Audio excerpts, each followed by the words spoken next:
Et si on regarde les chiffres de l'INSEE, si on regarde les salaires, les revenus des gens qui travaillent, depuis 2022, les salaires réels, c'est-à-dire les salaires moins l'inflation, ont baissé en cumulé de 2,5%. Okay. C'est jamais arrivé. Donc le déficit qui permettrait donc de stabiliser notre ratio dette publique sur PIB, c'est 3%. Aujourd'hui, on est quasiment à 6%. Passer de 6 à 3, ça voudrait dire que donc chaque année, le solde budgétaire de l'État s'améliore de 90 milliards d'euros. On est 70 millions d'habitants en France. Donc 90 milliards divisé par 70 millions, ça fait plus de 1000 euros de chute de niveau de vie. Les gens sont effarés de se dire on va taxer les gens sur l'héritage parce que c'est les produits de leur travail, de toute leur vie. Ouais.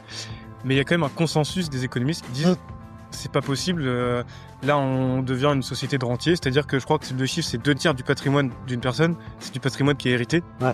Donc en fait il vaut mieux maintenant hériter que mériter en fait. Ils montrent des calculs très simples en disant qu'il y a toute une portion de plus importante de la population qui par le simple héritage va toucher plus d'argent que, je crois, la moitié de la population française touche par son travail dans la totalité de sa vie. Si tu es un vrai socialiste pour des raisons évidentes, c'est-à-dire qu'il c'est pas parce que ton père ou ta mère était riche que toi tu dois être riche, c'est une violation très forte de l'égalité entre toi et tes copains et tes copines du même âge.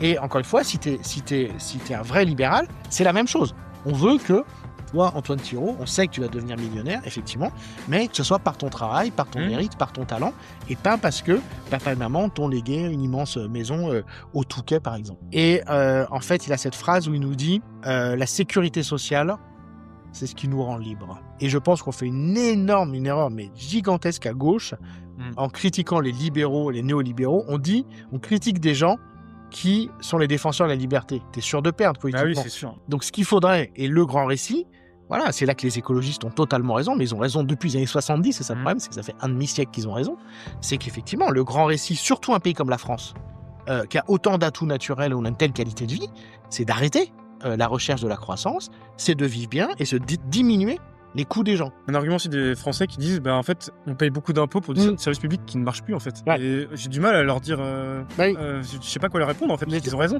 J'étais comme toi, moi au début je disais c'est pas vrai, après maintenant il faut arrêter de se mentir, c'est vrai. Alors quelle est l'explication? Donc l'explication elle est horrible, je vais vous la donner et c'est la faute de personne, mais c'est les retraites.